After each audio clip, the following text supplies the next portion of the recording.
Baseball is back, and we want to celebrate by slashing the cost of any daily picks packages. That includes a baseball play by 50%, including 5% best bets. This amazing promotion runs from Thursday, April 7th, when 18 of the 30 MLB teams take part in opening day, to midnight on Wednesday, April 13th, and you can get $25 daily packages for $12.50, 29 daily combo packages for $14.50, $35 5% best bets for $17.50, and $39 5% best bet combo packages for $19.50. Whether you never bet on MLB or just like discounts, save 50% on baseball picks for the entire first week of the baseball regular season.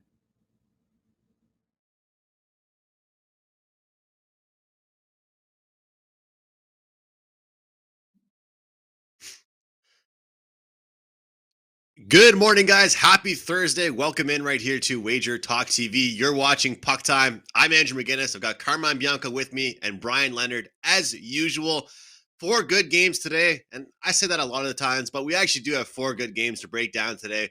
Best bets up at the end of the show. It was a 3-0 best bet sweep yesterday on the show. We'll try and do it again tonight.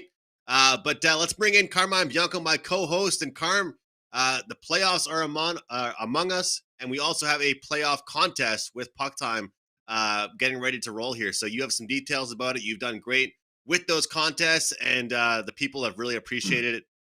Also, it was really nice to see the pictures start to flow in yesterday on Twitter that you sent some merch out to people, and people are seeming super happy about it, and they look really great. So hats off to you for that, and I'm looking forward to hearing more about the contest.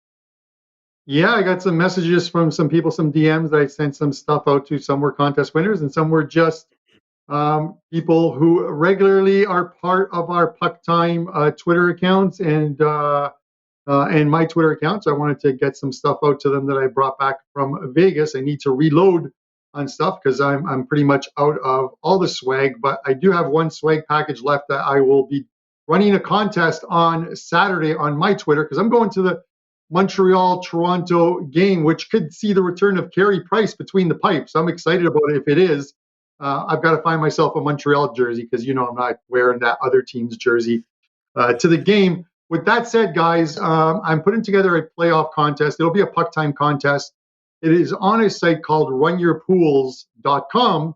I've run a World Cup contest on there back in 2018. I'll do another World Cup contest this year in November. But if you want to be part of this NHL contest, register an account at runyourpool.com. Google it, you'll find it. I think your is spelled UR, so runyourpool.com. I think that's how they spell it. Just register, and then I will send out the info on the contest name and ID. It's called Puck Time playoff pool, but it's a pretty good pool, and we're going to give out some pretty good prizes. So be part of it. 1 entry per person, and try and be a WagerTalk customer, because they're going to be putting up the prizes. So with that said, Andrew, congratulations once again. You're running just absolutely on fire in NHL. I wish I could say the same. Analytic numbers last week for me were great. Everything went the way they were supposed to go, and I had a nice 7-0 run. I was like 8-1 at one point. It's the absolute opposite this week, where the numbers are still in the right spot, but the results aren't. So, as I say, you're never as good as your best day, never as bad as your worst week. But we will pick it up. Thursdays are my favorite show, and this is one of the reasons why. Bryan Leonard, baseball season as well. How you doing? I'm doing very well. Got up especially early today, even scared the hell out of my wife for getting up so early. She thought something was wrong with me. I said, hey, it's baseball season. And I got a hockey show at 8 a.m. So up bright and early at 5 o'clock in the morning out here in Vegas, and getting all my stuff finalized. And so I've got everything up right now. Looking for a huge day in baseball and hockey. I don't know how I couldn't mention that. What a poor job by me. I'm happy. I'm happy Carm mentioned, and happy you mentioned. Happy opening day, everybody. I'm super excited about it. It's going to be a blast. It's going to be a great season. And well, there was a point, Bryan, where we thought we might not have baseball, or at least for a little while. So, I'm happy all that drama got figured out, and we have a season and we have games to watch. And My favorite part about baseball, albeit it can be a bit distracting, you get games during the day, you get games at night, you get the late night games. It's just an all day thing. So looking forward to it. Oh, yeah, there's also one more big event going on today. It's the Masters. It is the Masters starting today as well. So that's super exciting for all you golf fans out there. Lots of great golf handicappers and baseball handicappers at wagertalk.com. Check them out. Use the coupon codes, use the promo deals. I can't wait for today. I can't wait for this weekend. So, guys, I said it's a good card today, and I know I always tell you it's a good card, but we got the Pittsburgh Penguins and the Rangers playing again. The Maple Leafs and the Dallas Stars. That's obviously a good matchup. Maple Leafs continue their road trip here. Oilers and the Kings, another great Western Conference road trip divisional matchup. And I know we had to throw in a stinker here at the end. The Philadelphia Flyers and the Columbus Blue Jackets. It's still a tight game odds-wise, so I can't blame you, Carm, for throwing it in there. Yeah, when I go over the games, and I always put the games into our company Puck Time chat group, so the guys who are coming on as guests have time to look at the games, get some information, much like Buster did on Tuesday. Buster came on the show with a wealth of information because he knows what we're going to talk about, so we don't surprise anybody. But looking at the games for tonight, after those first three, which are very good in competitive games, there are a lot of big money line favorites, and there's really no use in discussing whether the Carolina Hurricanes at minus 330 are a good play against the Sabres or not. So the lowest price and closest matchup I could find was Columbus and Philadelphia. So that's why it's on the card, even though both teams are their seasons end when the regular season ends. So just an understanding of how I come up with the four games each and every night. Well, let's jump into our first game here with the Pittsburgh Penguins and the New York Rangers. They're playing at Madison Square Garden in New York here. It's a pick-em matchup. The total's at 5.5. These two teams have battled already twice in the last 10 games, seeing the New York Rangers win both those contests. The first time 5-1, second time a little bit closer, score read 3-2. But guys, one one that I look at quite a bit in my handicapping, I talked about quite a bit yesterday on the show actually, is how battle tested a team is and how competitive their games have been. And if you look at that stuff just like me, then I think you felt the same way that I felt when looking at this matchup here with the Pittsburgh Penguins. They've faced Colorado twice, Minnesota, the Rangers, a big win over Detroit before that, but then the Rangers again.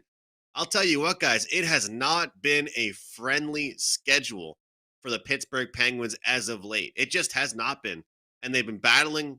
They've had some decent wins in the process. They've also had some tough losses in the process, like those back-to-back losses against both the Rangers and the Avalanche. And you guys know out there, I'm high on the Penguins. I like them. I had them to win the East. I think it was good value.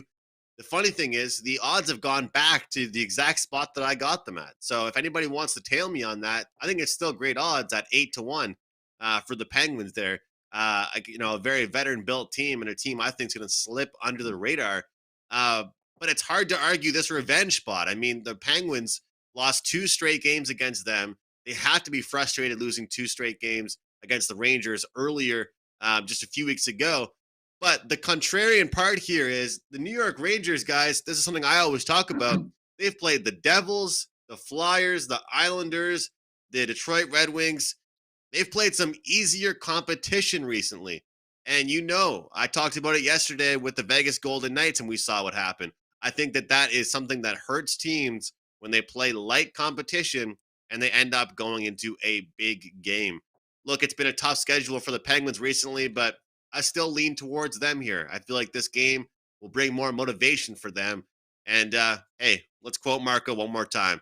There might be some fat and sassiness here with the New York Rangers, and that's definitely not going to happen with the Pittsburgh Penguins tonight. So, Carm, I lean towards the Pens here in this one. What about you?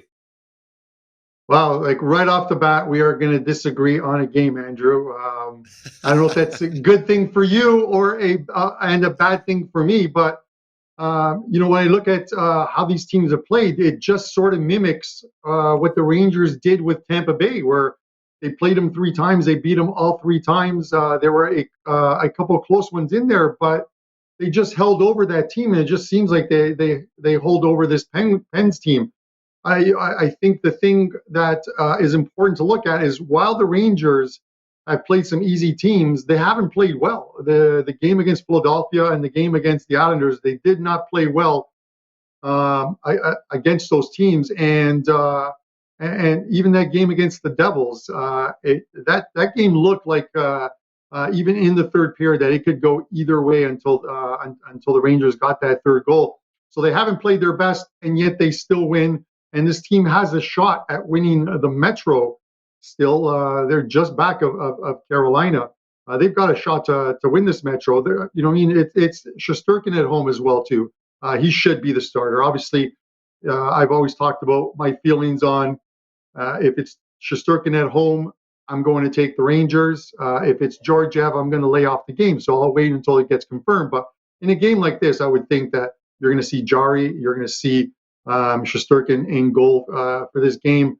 Off that last game, after last couple of games, I think that they've started to clean up their defense. They're staying out of the box, and this is one of those games where it's a division rival and one that they've beaten twice. And I get it that you figure at some point Pittsburgh is going to push back, but they haven't done it as of yet. So until I see them do so, I'm going to take the team at home with, I think, the better goalie. Jari's still having a fantastic season, but I'm going to take the Rangers here in this spot. Brian? Great points by both of you. I guess I'll be the tiebreaker here. The problem with the Penguins against the Rangers are the Penguins are very much like the Golden Knights, where they're a finesse team.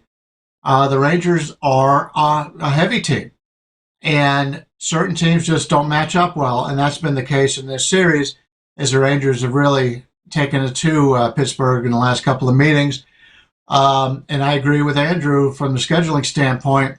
If you look at the Evolving Hockey over the last month, we're looking at goals plus or minus per 60. The Rangers are minus 0.37, and the Penguins are up 0.17. So basically, the Penguins are, over the last month, are about a half a goal better on 5-on-5. And then if you look at the expected goals, which you also have to, the Rangers are slightly below, whereas the Penguins are a half a goal up. So it tells me the Penguins are a half a goal better than the Rangers. The problem is, as I mentioned, they don't match up very well with them. So that is my concern on this game. So for the actual game, I'm leaning a little bit with Pittsburgh, but not enough to play it. But I will revisit this as my best bet because I have a derivative that I think is going to be positive and is going to show us some value. So we'll touch on that when I get to the best bets. Awesome stuff. People stay tuned for the best bets, guys. Brian has one involving this game. We're going to go back to Brian with this next game we're going to discuss here. It's also a good one. The Toronto Maple Leafs visiting the Dallas Stars here. They're minus 150 on the road. Dallas plus 130 here. If you want the puck line, minus 1.5 plus 165. Total at 6.5 in this one. Brian, it's just unbelievable right now what the Maple Leafs are doing as far as their top line production goes. And we are seeing more guys in the secondary scoring help out. And I know I had that reputation to be kind of a Maple Leafs troll, but I have to, talk about reality a little bit and what they're doing. And it's been impressive. The amount of goals they're putting up here. Matthews, 54 goals and 41 assists for 95 points. And Marner, 31 goals, 57 assists. It's just unbelievable what those two guys do together, but also Ilya Mikheyev, Alex Kerfoot, all kinds of guys in the secondary options, really getting it done. Michael Bunting was a guy I want to mention as well, younger guy. He's a rookie, but he's 26, done really well for them. And of course, that game that they're coming off of against the Florida Panthers, it's a weird one, a very weird one. It was it's like what Carm says, the Florida double and the Edmonton double. Those doubles are tough, and you take a look at the matchup they had. It was not a good scheduling spot. The Leafs held a 5-1 lead at one point. They did choke it away, but hats off to them for that 5-1 lead. And I'll tell you, I do not think they'll be too happy about that entering this contest here. And, I'll tell you what, Brian, I don't think that Dallas can trade goals with them. I know that sounds so simplistic, But I look at how many goals the Leafs average per game, how many scoring chances they average. Unless I just don't think Dallas can shut them down here and match them goal for goal. What are your thoughts here? I mean, am I right about that? I mean, do you think Dallas could put up 4 or 5 tonight? Yeah, if you're looking at a spot play, I think it would have to be the Toronto side here. From 5-on-5 over the last month, they basically got a .98 goals per game advantage over Dallas in here. And if you take a look at the expected goals, it's about .8. So Toronto's been the better team.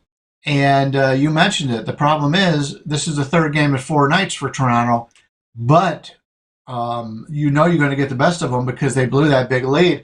If they had won that would have meant that they'd have won at Philadelphia, won at Tampa Bay, won at Florida, and then go into Dallas. I wouldn't want any part of Toronto in that regard. But because they lost that game, you know they're going to come out with something to prove here. And you got a Dallas team. To me, the line is cheap because Dallas is fighting for the playoffs. It's a must-win situation, as they say. And we all know, in the NFL, coming the last couple of weeks of the season, teams in a must-win situation must not be very good because they always get the line moves in their direction because they have to win. Well, if you have to win, that means that you didn't win enough during earlier parts of the season. That's my opinion on this one. I think the line is a little bit cheap here.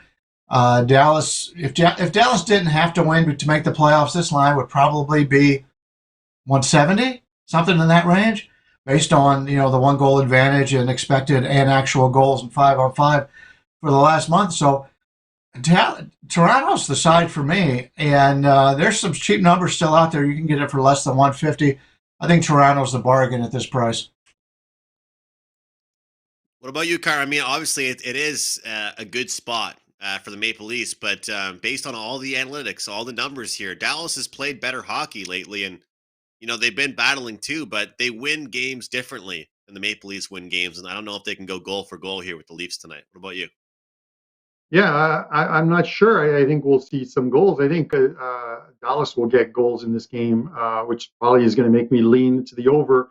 So similar to what we saw in that Florida game where I talked about the 1.5 at some places being juiced so high that you can take the over 2 at plus money in the first period and hope to get there in the first period. The Florida one ended on 2 goals, and then all hell broke loose from the second period on. Sheldon Keefe, coach of Toronto, when they talked to him about the Florida game, he goes, "I don't want to talk about us blowing a 4-goal lead." He goes, "I want to talk about the fact that we played a very good game." Well, you lost the game 7-6. I'm not really sure that's a very good game in the grand scheme of things. You were good to get the 5-1, but you were bad in blowing that. Calgary left. He took a puck to the head. Campbell came in and allowed 4 goals on 26 shots. He took the loss. You can't put that one on Campbell anyways. The way the team played defensively and just the way Florida plays from a deficit, they are just a very good team that can score goals. They're the top 2 scoring teams going into that game. So I see some goals tonight. The last time these 2 teams played was in Toronto. That was either the first or second game of the Matthews suspension. And Calgary, I think it was his first or second game for the Leafs, and they won that game 4-0. It was a complete defensive effort by the Leafs in that game. In their first 2 games for Calgary, Shalgren, not Calgary, Shalgren. So I don't get reamed on my pronunciation. But I'm leaning to the over here, Andrew. You don't see 6.5s with Dallas very often, but it's because of Toronto. And if you look at Toronto's last 15 games on the road, they have gone over the total 13 times. They're 13-1-1 to the over their last 15 games on the road. And as Brian said, if this is their 4th game of the road trip, I'm not sure it's going to be the tightest defensive game. And they pose different problems for Dallas than the Islanders gave them. The Islanders were non-existent in that game for the first 2 periods. They had 10 shots on goal through 2 periods against Dallas, and only lost that game 3-2. Toronto's a different team. They're gonna get a lot of rubber at that net, and we're probably gonna see some goals. So I'm looking at this 2 ways. I'm gonna take over the total in the first period of 2, at plus money, and I'm going to take the game total over 6.5. With a stat of 13-1-1 their last 15, and against some defensive teams in the mix there, I'm gonna go with goals in this one. If it ain't broke, don't fix it. Yeah, I don't think it's ever really a bad bet to take an over in a Leafs game, especially these days. But I love the value in that over 2 in the first period. It's to me a way better option than laying too much juice there on the 1.5. And just long term, I think that these twos have been hitting well with the Toronto Maple Leafs. So great stuff there with that game, guys. And our next game, there's a couple of different angles to look at as well here with the Oilers and the Los Angeles Kings here. We have the Oilers minus 130 on the road. LA, they're plus 110 at home. Total's at 6.5 again in this game. And well, guys, every now and then I go against kind of what I believe in and what kind of I preach. And this might be one of those ones, because when I look at this game, I see Edmonton, a team that's been so successful recently. And they have played a little bit of bottom feeders in this run for them. And we have seen LA come off a loss against Calgary. And, you might think that the fat and sassy angle could be in play here with the Oilers. The fact of the matter is, they're playing some good hockey right now. Their defense has been a lot better. Their goaltending's actually been more reliable, albeit not against great opponents. But when I look at the LA Kings, I had them on Monday as one of my sell teams this week. And it was just strictly because they're, what did you call it, Brian, the other day? A murderous row? I mean, their schedule is not very good this week. I mean, it's against a lot of tough teams, a lot of hungry teams. And Edmonton is not in just some comfortable position right now in the playoffs. Neither of these teams are, but I really don't think Edmonton is. And, I trust their star power and I trust their top 6 right now more than I trust Los Angeles. I would lean to the over here, actually, because I was surprised by how many chances LA created. I had Calgary in that game against the Kings without a lot of that game could have gone in a different direction here, but I think the price is a little bit cheap here on Edmonton at minus 130. And, I take a look at some of these games that LA's played in recently, and, they haven't really been able to capitalize on their chances. So, as handicappers, we look at so many different things, and you guys know I'm not always an analytical guy, but I do look at the stuff. And sometimes when I look at it, I think to myself, well, if this team was expected to have this many goals and they're constantly going under their expected goal numbers, you could think one of two ways. The tides have to turn, or they just simply don't have the finishing ability. And that's kind of what I'm seeing right now with the LA Kings. They're creating, but they're not finishing. And I think at minus 130 here, Carm, I'm going to rock with the Edmonton Oilers on the road. What are your thoughts here? Oh, yeah, I forgot to mention also Leon Draisaitl is questionable for tonight. My fault. Yeah, he didn't play in the last game. And Woodcroft, the coach of the Oilers, talked about how after the game, and even McDavid talked about, they played an absolutely flat game against San Jose and found a way to tie it in the third and then win it in OT. And as much as I'm hard on Mike Smith, I'm going to give Mike Smith credit. He's 5-0-1, I think, his last 6 games, and he made that pass. He picked up that puck in OT, flicked it down the ice to McDavid, who went in all alone, scores the OT winner. So kudos to him. They played an absolutely flat game and somehow found a way to win. And they're 11-2-1 their last 13 games. So the team is winning. And as you said, Andrew, the price is good on them at minus 130. I think they're a better team than the Kings. And they're right there in the standings. These two teams, I think, are separated by 1 point. I think you go with the hotter team here, especially a team who found a way to win despite playing possibly over the course of those last 15 games or so, played their worst game and still found a way to win. I get it, it's the Sharks. But you can play a flat game and lose. They played a flat game and won. So I'm just going to come right back with the Oilers here at minus 130. And this is likely going to make my card tonight as well. Brian? It's really interesting how we all look at these games and we look at them a little bit differently, even though we got the same information. Andrew talked about having a little bit of value on Edmonton, liking the way Edmonton plays. And when I look at the expected goals from 5-on-5, which is, I always like to look at that because that's where most of the game is played. Over the last month, the Oilers are up 0.55 expected goals or actual goals per 60 on 505. So they're up a half a goal. When you take a look at their expected goals, they're up 0.43. So they're playing about as well as you could expect in that regard. The Kings, on the other hand, and Andrew talked about this, a team that looks like they have a lot more opportunities, they just can't get it done. Over the last month, in goals plus or minus per 60, they're down almost a full goal, 0.93. So you assume that they're just not playing well, but when you take a look at the expected goals, they're actually up 0.10. So we talk about puck luck, and LA is a team who has had no puck luck whatsoever as of late. And you're getting them in this situation tonight where you got an Edmonton team coming in here playing extremely well, as you said. They've won 5 straight, 11 out of the last 13. And you got the LA Kings. This is only going to be their second game in the last 5 days, and they've been all at home. They played Calgary at home. They lose that game 3-2 on Monday. They had Sunday off, Tuesday off, Wednesday off, tonight, and then the next 2 nights they are off. This is, I'm not going to say the season for the LA Kings, obviously, but this game is much more important to the Kings than it is to Edmonton. They're better rested. They've been at home.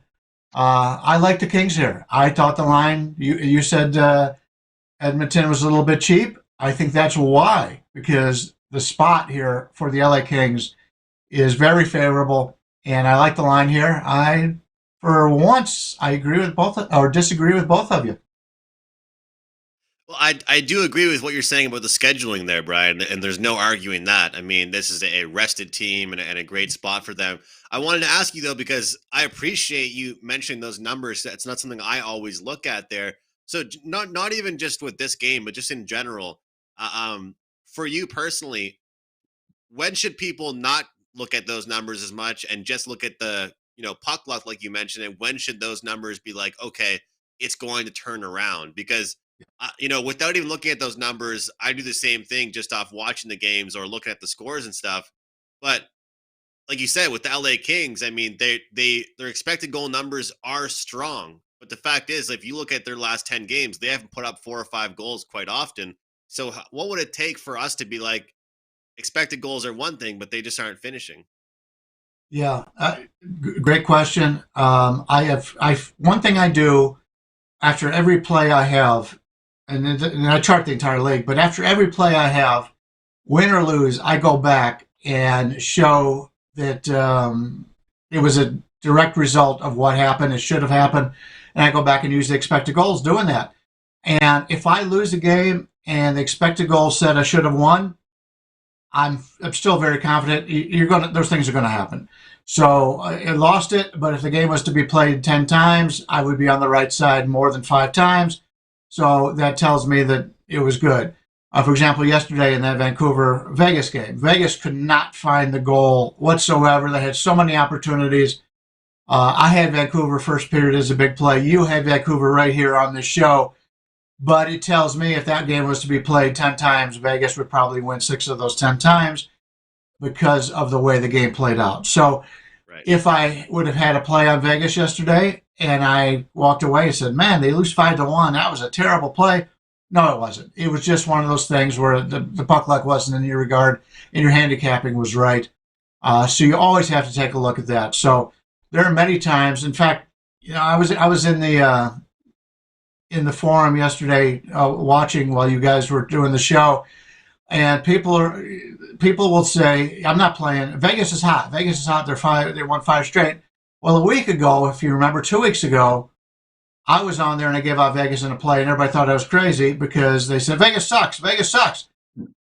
You can't deal so much on what they've done lately. You've got to take a lot of what has happened over the entire course of the season and the personnel along with the expected goals. So that's how we get our advantages.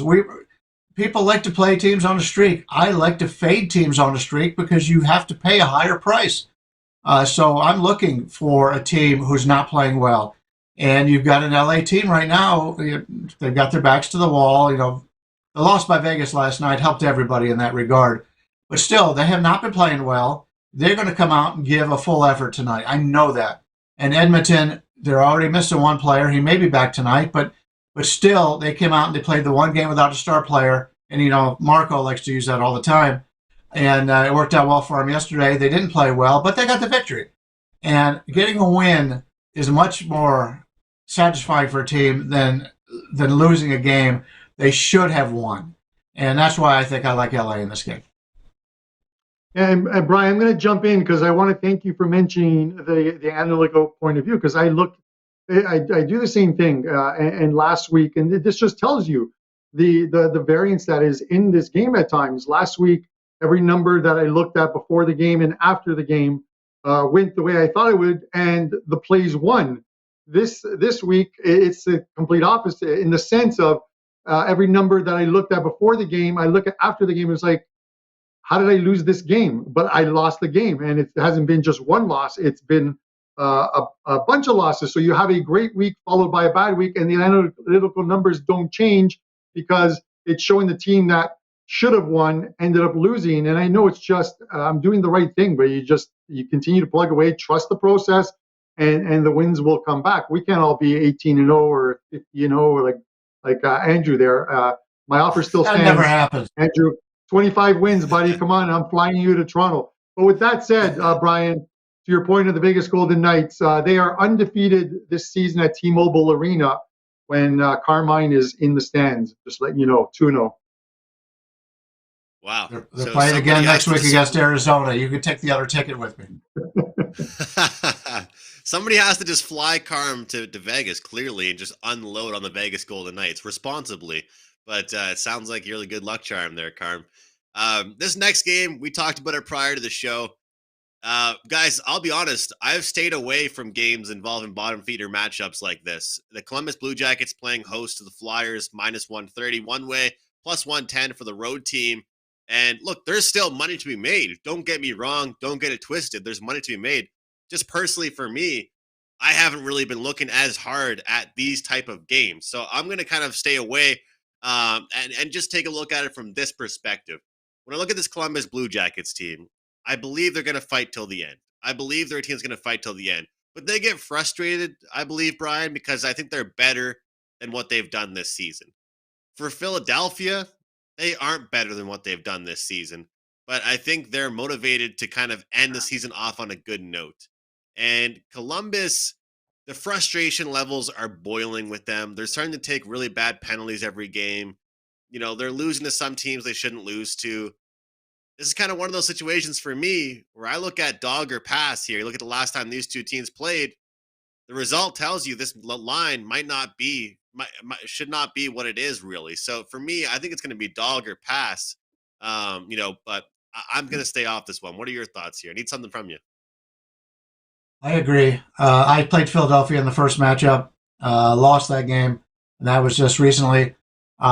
If you take a look at the expected goals, once again, you'll see that the Flyers have been a little bit lucky over the last month. From an expected goal standpoint, they're down about 0.52, whereas the Jackets are down, 0.95. So Philadelphia's been the better team, but their actual goal scoring, they're only down 0.2.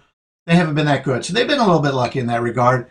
But I like the Philadelphia side here. From the standpoint of they just played Columbus, and they lose that game 4-2 in a game that the expected goals said that they should have won. Before that, they beat the Rangers in a shootout, the Rangers team that's sitting there in pretty good shape for the playoffs.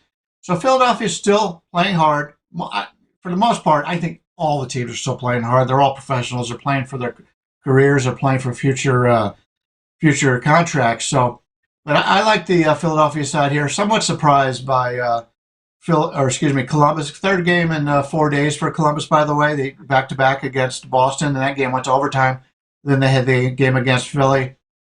So the schedule is better for Philadelphia. The revenge situation is there for Philadelphia. And over the last month, Philadelphia's been a better team. And yet, I look at the line, and Columbus opened to 140. Sure, money's coming in on Philadelphia, but you can still get them at +110, +115.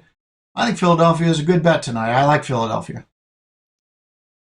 What about you, Carm? It's obviously one of those spots where we're not eyeing as the game of the night by any means, but there's still money to be made here. What are your thoughts? Yeah, any game is money to be made. I'm gonna wrap it up with a consensus on this play. I think Philadelphia as well. You can even go back. Brian mentioned, or you guys mentioned the last two games for them. The one against Columbus, which was decided late. It was 2-2 until the 13 or 14-minute mark, and then a Columbus goal, and then an empty netter.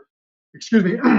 Philly had 49 shots on goal. I think that's their highest output this year for shots on goal. They got a lot of rubber on the goalie there.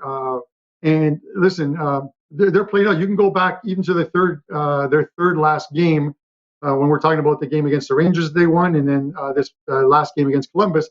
Going further back, they played the Leafs pretty tough until the Leafs pulled away late in that one, in that 6-3 game. So they're competing. They're just not translating all those shots into goals. But at some point, some of these are going to go in. Getting plus money on them here, and I normally like to take the team that lost the first one in the second game, and that's what I'm going to do here. Philly lost the first one. I'm going to take them here to reverse the result at plus money. Awesome. Well, you love to see that to end the show here in this game. Consensus here, three of us liking the Flyers, the dog here in this matchup. Our last game we discussed. So it was a great show on Puck Time. Of course, best bets still remaining. We still have some promo stuff to discuss. Excuse me. And guys, I want to remind you that first pitch to kickoff deal is still good for a limited time only. $4.63 a day is what it works out to. You're saving $500 if you get that. I believe before next week. You can get every single sport until early August from your favorite handicapper, including baseball, of course, including hockey, NBA. $4.63, what that works out to be.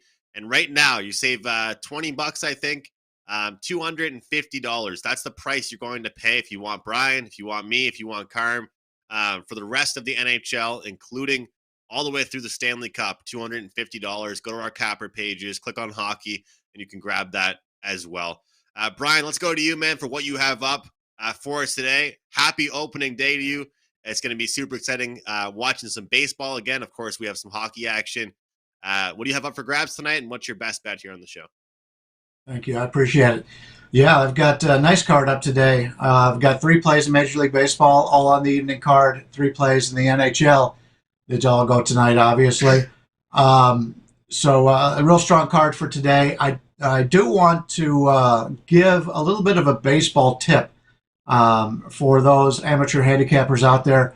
I have noticed over the years that when you have an elite pitcher on the mound and the line goes down overnight, that tells you something.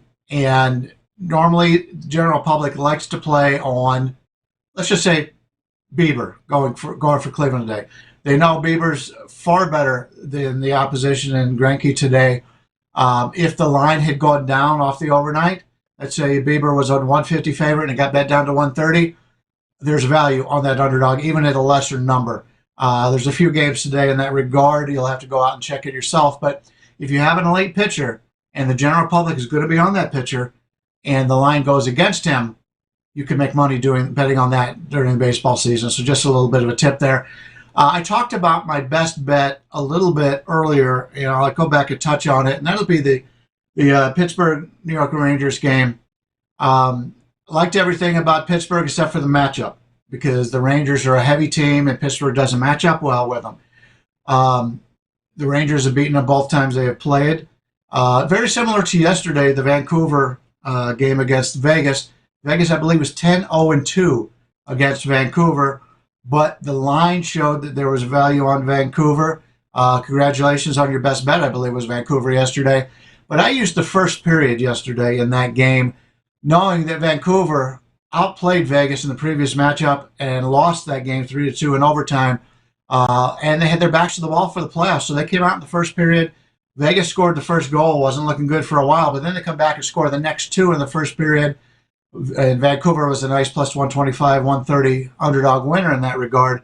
I think we see something very similar to that tonight in this Pittsburgh game. Pittsburgh has not been playing well lately. They have not matched up well with the Rangers. Rangers come in playing pretty good hockey, and they know that they match up well. I think the Rangers win the game, but I think the Penguins pick them in the first period is the way to go. You're getting like the minus 110 either way, and I'd much rather have Pittsburgh in the first period of this game as opposed to the full game. Give me Pittsburgh minus 110 in the first period. Awesome stuff. Bryan Leonard, WagerTalk.com. Opening day, NHL action. Always great having you on Thursdays, Brian. Carm, let's go to you for your best bet, of course, and what you have up for grabs for your clients for tonight, man. Yeah, a bunch of games on my card, Andrew. For Europa League, Europa Conference League, 2 different competitions going on today. 4 games are in the quarterfinal stages. 4 games up there. I have 2 MLB plays up. They're client plays, but you can get them with the 1-day all access package, and 3 NHL plays. It could turn out to be 4 because I may add the show best bet on the card, and that show best bet is going to be the game we discussed earlier, Edmonton Oilers. I know Draisaitl was a late scratch last night that kind of ruined his Ironman streak, which was, I think, 330 some odd games. Whether he's in the lineup or not tonight, I still like this Edmonton team. They're playing extremely well, 11-2-1. Their last 14. They're making a bit of a run, and somehow Mike Smith is playing well in net. If he's in goal again tonight, minus 130 seems like a fair price on them. So I'm going to take them as your show best bet. And let's see if we can make it 2 in a row. Awesome. Yeah, we're going for the sweep again tonight, the 3 of us, after a great last night with the Puck Time Best Bets. Carmine Bianco, WagerTalk.com, soccer, MLB, NHL action for today. Guys, for me, like I mentioned, and I appreciate, excuse me, all the kind words from everybody. 17-0 all sports run, 14-0 NHL run. Carolina minus 1.5. That is my Puck Time Best Bet. I'm kind of losing my voice here a little bit. 11-1. That's the record at home. Last 12 games for Carolina versus Buffalo. Of course, the last time these 2 teams met was the last game both these 2 teams played, and it resulted in a 4-2 upset victory for Buffalo. 2 tough losses in a row for Carolina. I expect them to bounce back here. I don't love the price in the puck line, guys, but I believe they come focused here at home, get the job done. Grab my play of the day up at WagerTalk.com. Just 1 play in the NHL. Grab that. We'll try and keep this run rolling here. Once again, the best bets, Brian with Pittsburgh, first period on the money line, minus 110. Carm with Edmonton money line, minus 130. And I have Carolina on the puck line, minus 135. Thank you all very much for tuning into Puck Time. We'll talk to you guys tomorrow. Baseball is back, and both Wager Talk and Sports Memo have an amazing offer to keep you in action from the first pitch to the kickoff of the upcoming NFL season. We have you covered from Thursday, April 7th, when 18 of the 30 MLB teams take part in opening day, to Thursday, August 4th, when the NFL Hall of Fame game kicks off in Canton, Ohio for less than $5 per day. To lock in your favorite Wager Talk expert through the start of NFL preseason, it would cost you well over $1,000. Before a limited time, pay only $5.49, coming out to just $4.61 per day. This will include any plays released for MLB from opening day to August 4th, rest of the NBA and NHL regular seasons, entire playoffs and championship games, golf, UFC, soccer, and more. As an added bonus, your access begins when you sign up, so the earlier you sign up, the more free days you'll get. This will include all sports and any 5% best bets played during this time, so act fast as our first pitch to kickoff promotion ends on opening day, so lock in your favorite Wager Talk or Sports Memo handicapper through the start of football season for the lowest price possible.